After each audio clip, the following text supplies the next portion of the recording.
শুরু করি 6 নাম্বার। 6 নাম্বারে লেখা আছে মিস্টার এক্স বড় টাকা 40,000, তিনি কত টাকা লোন নিয়েছেন বলতো? 40,000 টাকা ফ্রম প্রাইম ব্যাংক। কোন ব্যাংক থেকে? প্রাইম ব্যাংক থেকে লোন নিয়েছেন এট দ্য রেট 12% ইন্টারেস্ট। সুদের হার কত পার্সেন্ট বলতো? 12%। তাহলে কি বলছি বলো?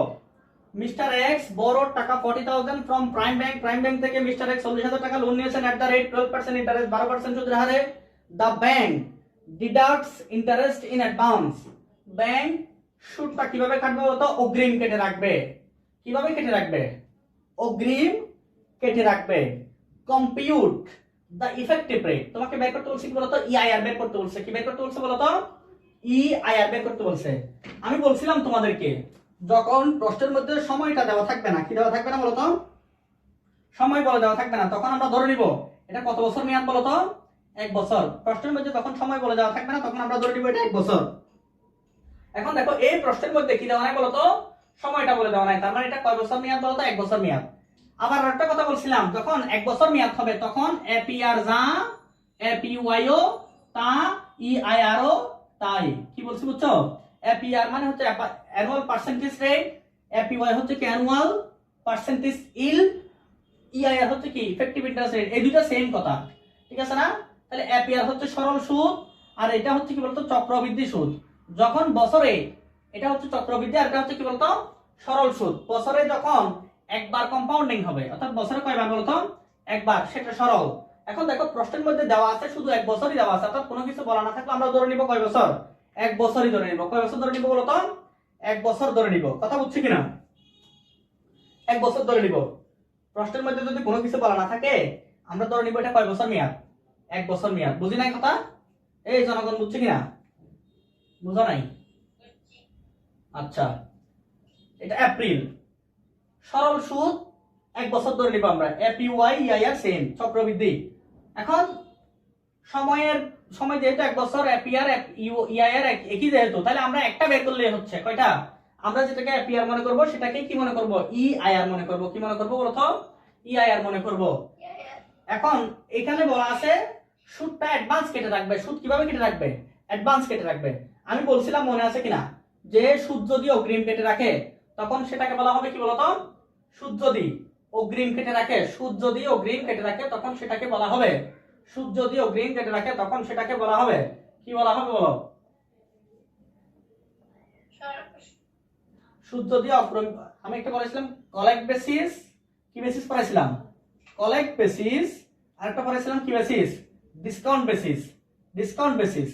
সুদ যদি অগ্রিম কেটে রাখে তখন সেটাকে বলা হয় ডিসকাউন্ট বেসিস। আর সুদ আসলে মেয়াদ শেষে যদি পরিশোধ করা হয়, এটা হচ্ছে মেয়াদ শেষে সুদ আসলে পরিশোধ করে। মেয়াদ শেষে যদি সুদ আসলে, মেয়াদ শেষে কি বলতো? সুদ আসলে পরিশোধ করাটাই হচ্ছে কি বলতো? Discount collect basis. কোন বেসিস? সুদ আসলে পরিশোধ যেটা করে সেটাকে বলা হচ্ছে কি? Collect basis. আর যখন সুদ অগ্রিম পরিশোধ করা হয়, অর্থাৎ যেদিন টাকা নিচ্ছি সেদিনে যদি সুদ পরিশোধ করে দিই তখন সেটাকে বলা হচ্ছে কি বলতো? কি বেসিস?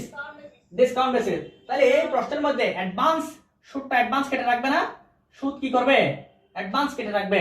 যেহেতু অ্যাডভান্স কেটে রাখবে এইজন্য এটাকে বলা হচ্ছে কি বলতো?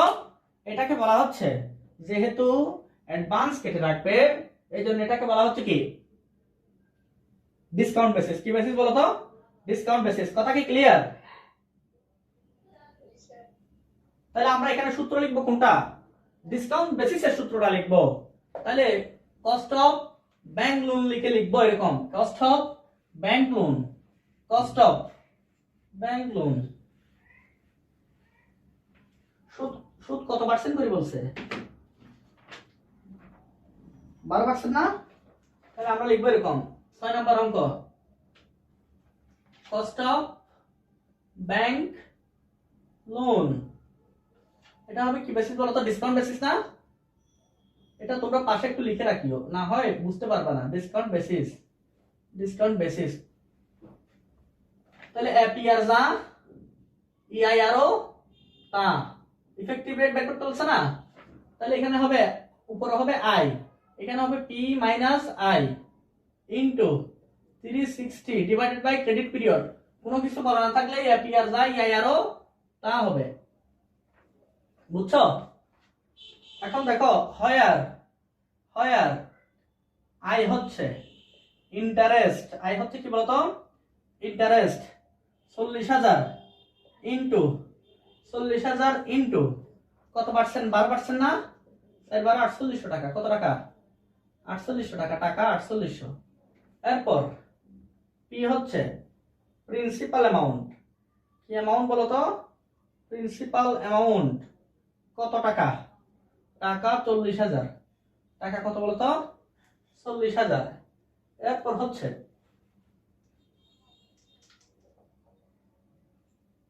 সিপি হচ্ছে ক্রেডিট পিরিয়ড। ক্রেডিট পিরিয়ড কতদিন বলো তো? 60 দিন। কতদিন? না, এটা 1 ইয়ার না, 360 দিন আর কি, 360 দিন, 1 বছর মানে 360 দিনই হবে। ঠিক আছে, তাহলে আমরা এখন বের করি।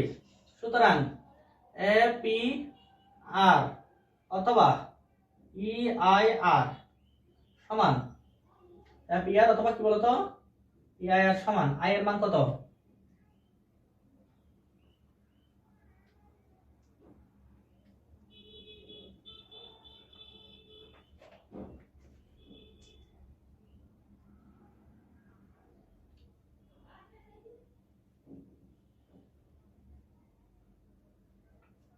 360 নিচে 360 উপরেও কেমন ইনটু 100, এটার মান কত আসবে? 0.1364 অর 13.64%। বুঝছো? এটাই, এই অঙ্ক সবাই বুঝছে কিনা? কত নাম্বার অঙ্ক? নাম্বার হচ্ছে 7। মিস্টার জয় borrowed টাকা 70,000 from IFIC bank at 14% interest. The bank deducts interest in advance. Compute the EIR if principal amount of loan and interest are repeated maturity.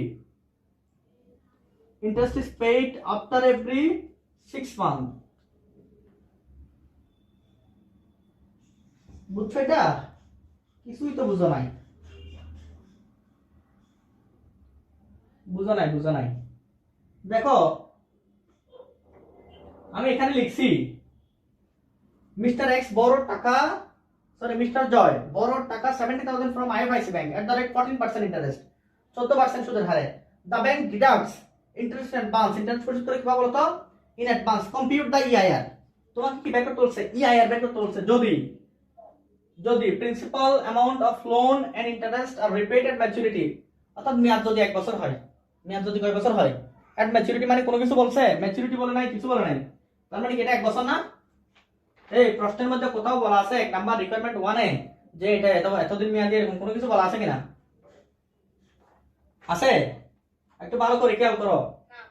প্রশ্নের মধ্যে 1 নাম্বারের মধ্যে কোথাও বলা নাই যে এটা এতদিন মেয়াদি, তার মানে কোনো কথা বলা নাই, মানে কি এটা হচ্ছে কি 1 বছর মেয়াদ। আচ্ছা, এরপর হচ্ছে বলছে কি ইন্টারেস্ট ডিডাক্টস ইন অ্যাডভান্স, একদম উপরে যেটা উদ্দীপক দেওয়া আছে ওই উদ্দীপকে দেওয়া আছে। দেখো ইন্টারেস্ট ডিডাক্টস ইন্টারেস্ট ইন অ্যাডভান্স, এটা বলছে না? এই কথাটা বলছে কিনা? যেহেতু বলছে, বললেই আমরা ধরে নিছি কস্ট অফ ব্যাংক লোন লিখে আমরা লিখবো 7 নাম্বারের 1 নাম্বার। কত নাম্বার বলতো? 7 এর রিকোয়ারমেন্ট কত? 1। আমরা লিখবো cost of bank loan, cost of কি লোন? Bank loan. এখন দেখো প্রশ্নের মধ্যে বলছে কি এট ম্যাচুরিটি, এখন ম্যাচিউর কখন সেই সময়টা তো বলে দেয় নাই। যেহেতু সময় বলে দেয় নাই, আমরা ধরে নিব এটা কয় বছর? 1 বছর, কারণ এগুলো কারেন্ট লায়াবিলিটিস ম্যানেজমেন্ট। তো current liabilities management current liability 1 বছরের বেশি সময় হতে পারবে? 1 বছরের বেশি সময় কোনোভাবেই হওয়া যাবে না। যেহেতু 1 বছরের কোনো সময় হওয়া যাবে না, এই জন্য কি করতে হবে? কথা বলে না। যেহেতু কোনো সময় 1 বছরের বেশি হওয়া যাবে না, এই জন্য কি করতে হবে? এখানে আমরা ক্রেডিট পিরিয়ডটা ধরবো কয়দিন? 60 দিন। 360 দিন। কত দিন? 360 দিন ধরবো। এখন কত টাকা লোন নিছে বলো তো? 70,000 টাকা না? এই জনগণ 70,000 টাকা। তাহলে এখানে কত পার্সেন্ট সুদ বলো তো? 14% না? তাহলে 7 কত বলতো? 98 না? এখানে কত লিখবো? 70,000। তারপর 360 দিন। এখানে লিখবো 70,000, এখানে লিখবো কত? 9,800। এখানেও কত লিখবো? 9,800। বুঝছো বিষয়টা?